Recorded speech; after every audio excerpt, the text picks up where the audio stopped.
Hi! Welcome back! Welcome back to EFT Appetizers right here in my dining room. Long time no see, way too long, and I apologize for that. I thought that I'd be seeing you every week, and then 6 months go by, and here we are again. I could tell you all these reasons of what took me so long to finally sit down and record another one for you guys, but the main reason why I've been negligent and abandoned you, this is hard for me to say, but it's because I joined Facebook and I'm addicted. It's really bad. So I locked my phone in a safe, and because that's mainly when I go on it on my phone. And here we are again. So it's time to celebrate that we're back again appetizing together. How about we have real life appetizers here at our EFT Appetizers? How does that sound? Yeah, let me grab some. Be right back. Cheese ball. This is what we call a working mother's hors d'oeuvres. No time to cook.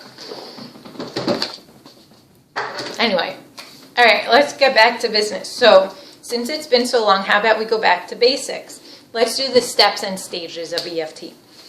Now, I do have to say, if you're a learner from bottom up, if you learn from feeling, then steps and stages is probably a bit over your head and it will just overwhelm you. If you're more of a top-down sort of learner, then you need the steps and stages to kind of structure you. I personally was a bottom-up learner, and I learned the steps and stages probably after I was even certified as an EFT therapist. I kind of regret that though, because had I felt like it wasn't intimidating and I just really looked at it, then it would have helped my work in a big way, because when you really do follow the steps and stages, it gives your work a lot more precision. So let's try to simplify it. Instead of stages, let's call it chapters. We have chapter 1, chapter 2, and chapter 3. Chapter 1 is when we de-escalate the couple. They're all and we need to bring it down, because if we can't slow it down in the room, we can't make any changes in the structure of their relationship. Chapter 2 is when we start to change the relationship. We want to make a second order change, not just a first order change. Chapter 2 is called restructuring, because we're literally going down to the structure of how they interact, and we're kind of expanding it and giving them a new place to interact. So it restructures how they connect. Chapter 3 is consolidation or integration. It's when all the work that we've done actually is paying off, and we just want to make sure that it's really installed into their relationship, and that way it's going to last. And that way the rate of recidivism is going to stay very, very small with our couples when we really make sure that we bring home all the hard work that we had done. Chapter 1, de-escalation. Chapter 2, restructuring. Chapter 3, consolidation. Now within each chapter, there are steps. How do you move through these chapters? So let's look at the first chapter. The first chapter is de-escalation. So how do we get a couple that is not feeling safe with each other to suddenly feel safe enough with us when they just met us, when we're only talking about where things go wrong? We're kind of on an uphill battle here, because we're saying, hey, let me get to know you. Let me get to know you guys when things are going really, really bad. And somehow we have to be like a safe anchoring force for them. So how do we do that? We do that with step 1, alliance. Alliance is so important that it's actually threaded throughout the entire treatment. If at any stage or any chapter we lose our step 1 alliance, then we have to freeze what we're doing and go back and make sure that this person feels safe with us. Does that make sense? Hope so. So how do we make an alliance? We start by smiling. Hi, nice to meet you. And we really have the alliance by our brain shift in here, by knowing that they're coming in. We're not trying to diagnose them. We're not trying to pathologize them. We know that we have ugly parts too. Let's say I have a couple where there's infidelity. The woman was the infidel, and the man is the victim. So if I see her as the infidel, then she's not going to feel that alliance. Instead, I have to shift over, and this isn't hard for me to do because I've been swimming in EFT for so long. It actually is my go-to place where, wow, for her to actually pull away and leave the marriage and get so close to somebody else, that tells me that the connection between the two of them was lacking so much that she was just left starving, and she had no other way to express it and no other way to get her needs met That's how I see it. And when she comes to me and she is talking to me and telling me her story, she's going to pick up that this is my stance, and something about me is going to give her an energy of safety. So alliance isn't just in our smile, it's really in our minds and in our hearts. It's under our skin. While we're aligning to our couples, we're also starting to assess. And we want to assess, basically right away, you could pretty much tell who's the main withdrawer and who's the main pursuer. And it's important for us to know this because that's going to dictate who we work with first in the next chapter. And it's also going to help us unravel their story and their cycle and get to know it. So their cycle, that's basically what I need to know. So that brings us to the next step. Step 2 in chapter 1. Chapter 1 is de-escalation. Step 2 is what I call investigating, asking the questions. I want to know what happens to the two of you when you disconnect. What are you each doing? What are you thinking? What are you feeling? And what are you really feeling underneath in vulnerability? And what's your unmet attachment need? And I want to know when you feel the unmet attachment need, you end up doing whatever you do, which makes your partner feel the unmet attachment need, which makes your partner do whatever they do, which then confirms it, makes you feel blah, blah, blah, blah. If this is getting confusing for you, check out my EFT video on de-escalation. That clarifies it a lot more. But I'm going to start asking the question. In chapter 1 of de-escalation and step 2 of investigating, you're going to hear me saying, what might you do when she turns away from you? What are you thinking when she turns away from you?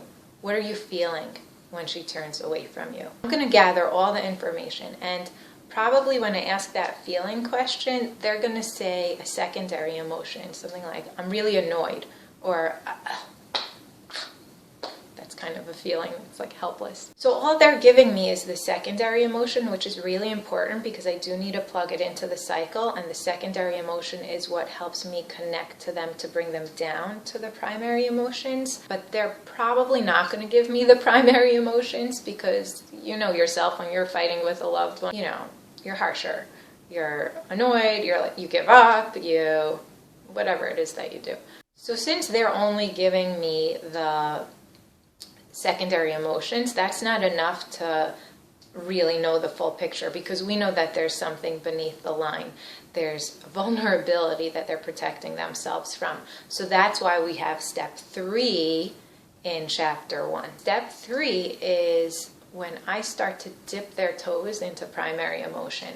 And I'm going to dig a little bit and I'm going to say, so when you're there feeling so annoyed that she's turning away from you again, when you're reaching out for her, if we just sat with that annoyed a little bit more and we understood that this is your partner, who you're turning to your partner because you need her, and she's pulling away from you, she's really letting you down here, what might you be feeling here in this place if we sat with it a little longer?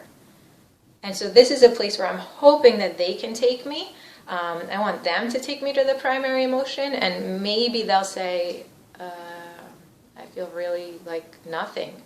I feel like I don't matter. Clearly I'm not important to her.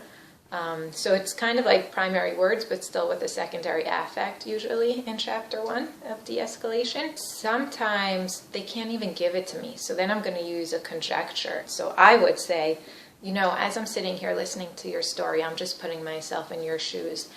And I would imagine that if I keep reaching for my partner and she keeps turning away from me, over time that's going to make me feel kind of like I don't matter.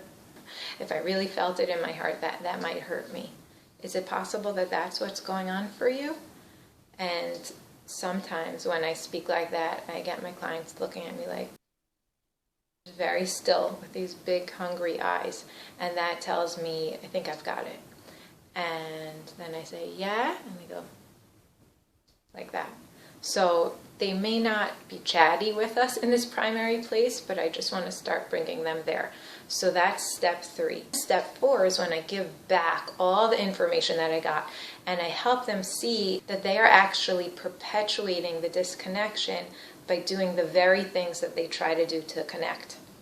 So step 4 is going to say, so let me see. The more that he reaches out to you, the more suffocated that you start to feel, the more you feel like you're just never going to get it right.